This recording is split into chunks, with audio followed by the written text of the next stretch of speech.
Oi, alunos, tudo bem? Olha só, sou o professor Cristiano Souza de História, aqui do SEMEAC, e eu trago para vocês hoje uma super aula de um tema muito pertinente aqui na nossa formação geral básica. Olha o nosso tema, racismo e história. Para você que precisa fazer uma redação, uma produção textual, argumentar em alguma situação, nós temos aqui um tema que está presente em nossa sociedade desde o período colonial. Te convido a fazer parte desse processo agora. Olha só, o que é racismo? Vamos para a definição. Então, racismo é uma forma de discriminação baseada na aparência física. Essa forma de discriminação tem um impacto profundo na sociedade brasileira e que cria hierarquias sociais bastante injustas ao longo dos séculos. Como eu falei para vocês no início, isso está presente no Brasil desde o período colonial, quando, inicialmente, os portugueses escravizavam os indígenas. Posteriormente, vão escravizar aí os africanos e trazê-los cativos para serem comercializados como peça no Brasil, para trabalhar na cana-de-açúcar, na mineração e por aí afora. Ok? Então, gente, o racismo na história, ele emergiu como uma expressão europeia dos séculos XV e XVI, quando a escravidão foi utilizada para justificar a exploração de africanos e indígenas.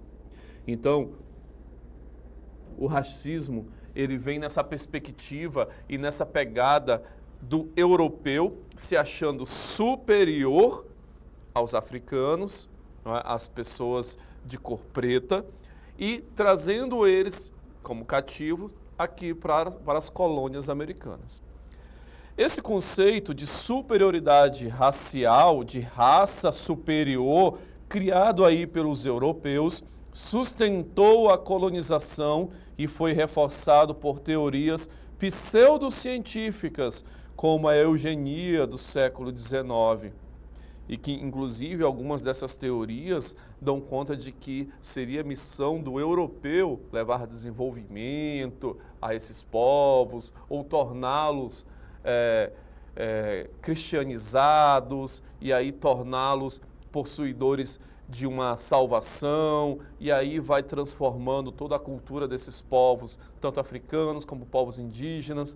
Mas, lembre-se, o processo de escravização, ele está muito longe de ser um processo passivo. Quando essas populações elas vão aceitar a escravização, não é assim que funciona. Vão haver formas de resistência, nós veremos isso já já. Último tópico aí, quero que vocês acompanhem comigo. No Brasil, a herança da escravidão e o racismo estrutural perpetuam desigualdades até os dias de hoje.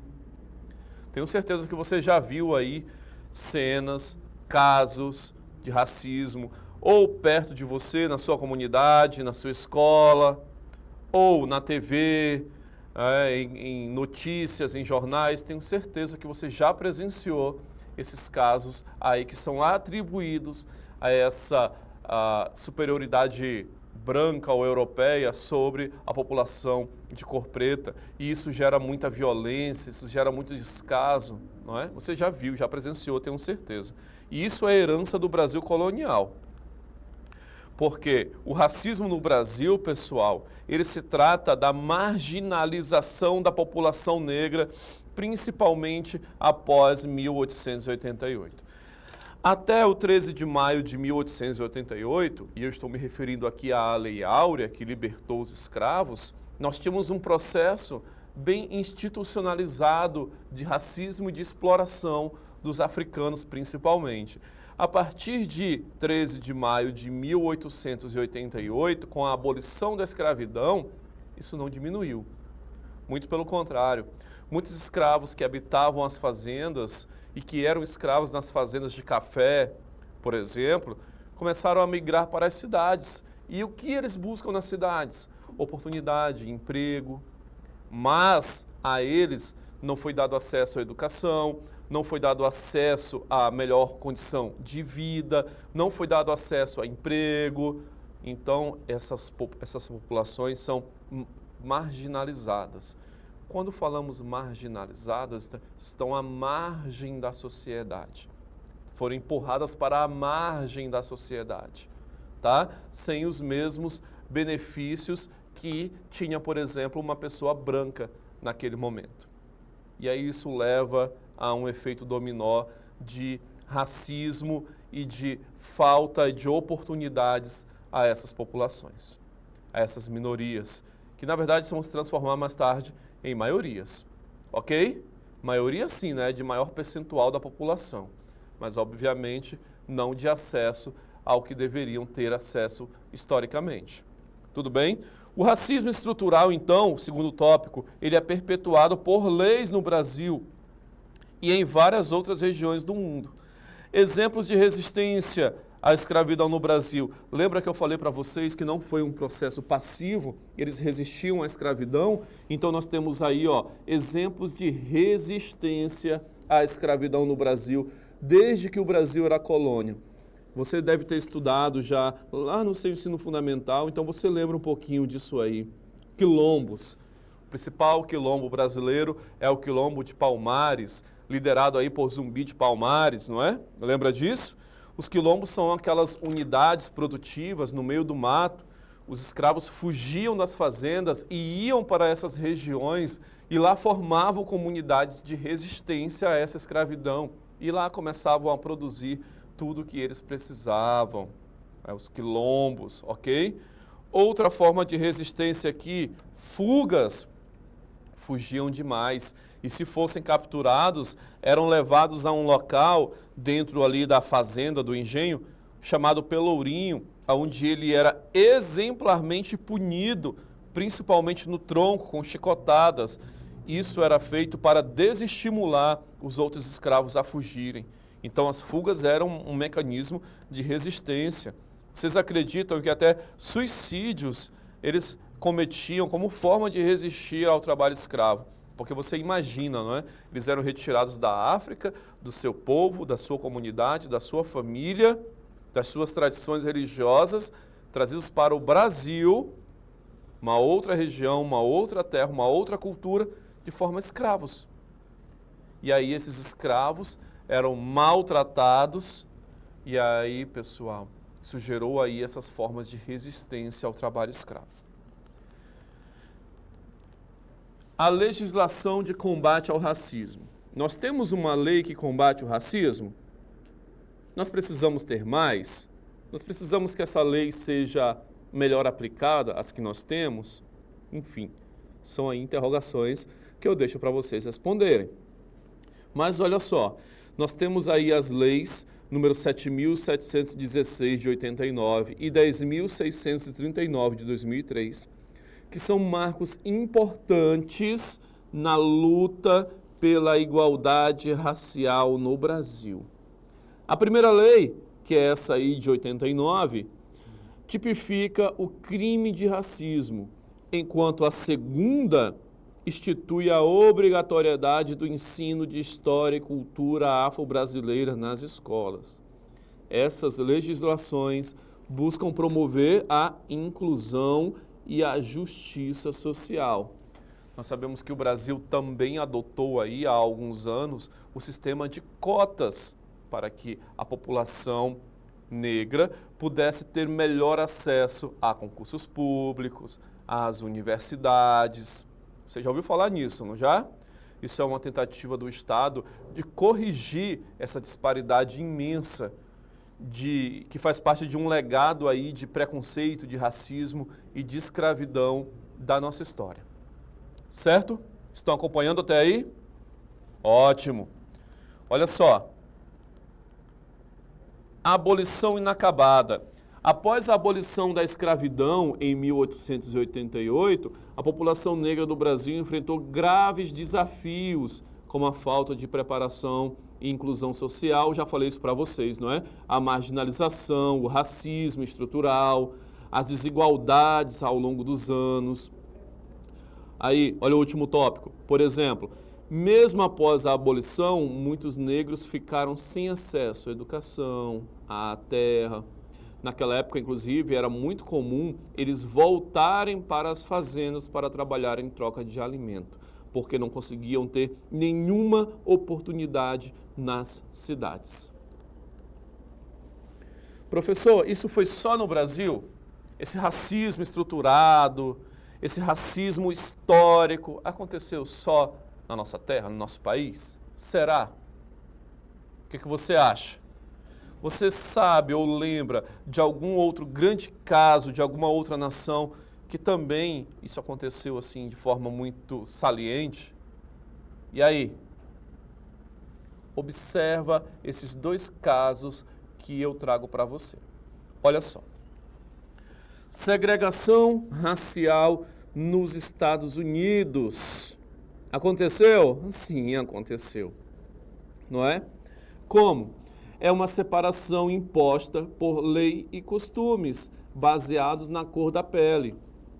Não é? Onde os negros aí e os brancos tinham direitos e oportunidades diferentes. E olha que lá, pessoal, a abolição da escravidão ocorreu, inclusive, antes do processo abolicionista brasileiro. A escravidão foi abolida nos Estados Unidos em 1865.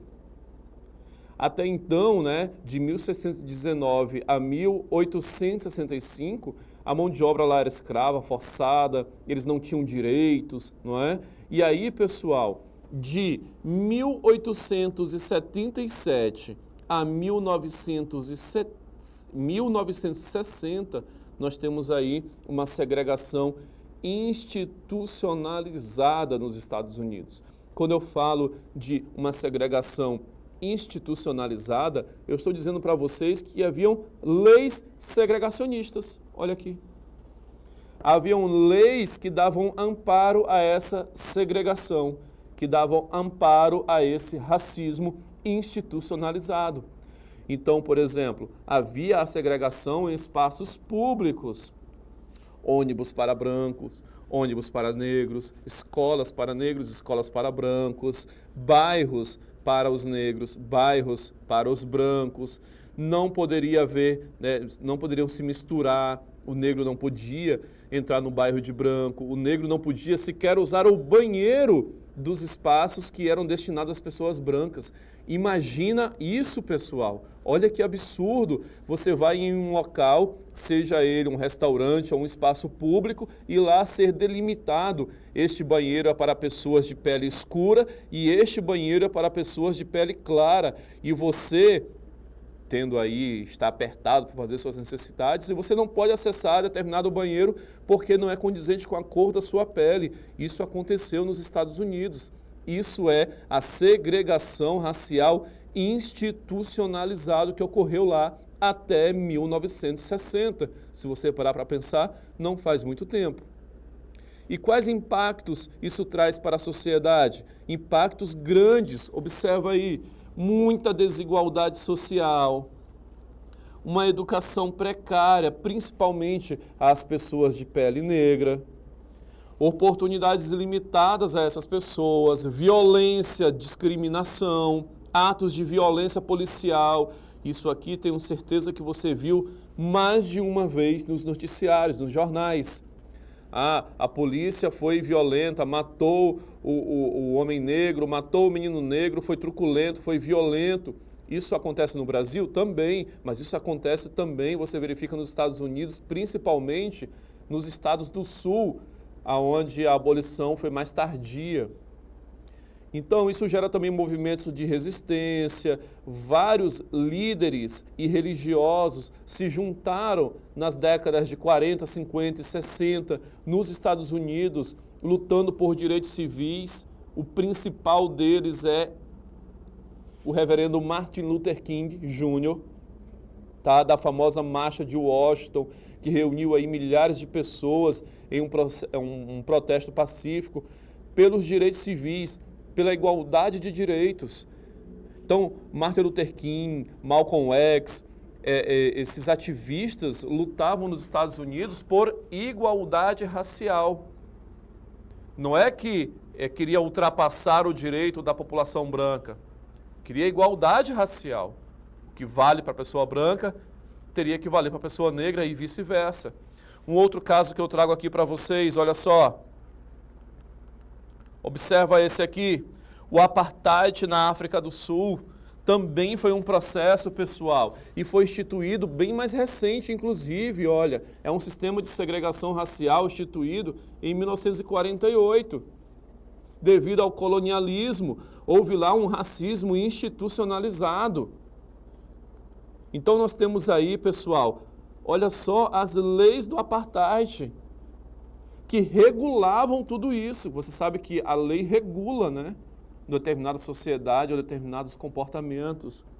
Então nós temos aí, amparados por lei, um sistema que é altamente segregacionista, que inclusive proibia o casamento entre pessoas de cor diferente. Nesse processo da África do Sul, inclusive, eles eram segregados em bairros exclusivos para pessoas negras. E os direitos humanos, não preciso nem dizer o quanto eram violados. Houve resistência, por se tratar de um processo bem mais recente, já aí dentro totalmente do século XX, houve sanções internacionais, muita pressão, e esse sistema, que era um sistema para o país, para a África do Sul, um sistema legal, amparado por lei, chegou ao fim apenas nos anos 90. Apenas nos anos 90, com a eleição de um preso político que passou, inclusive, muito tempo preso por lutar pelo fim da segregação na África do Sul, vê se você lembra o nome dele. Quem é ele? Quem é a figura? Nelson Mandela. Muito bem.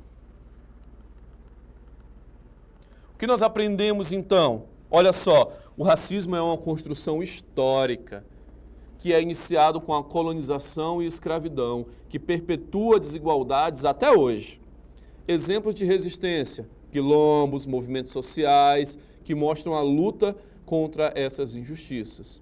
É essencial refletir sobre o combate ao racismo em nossa sociedade atual. E agora eu quero convidar você a fazer parte de um processo aqui que vai analisar o que nós trazemos de conhecimento, o que nós aprendemos hoje, que é uma atividade. Muito bem. E eu quero que vocês respondam aí, viu? Falem. Quem sabe eu não escuto daqui.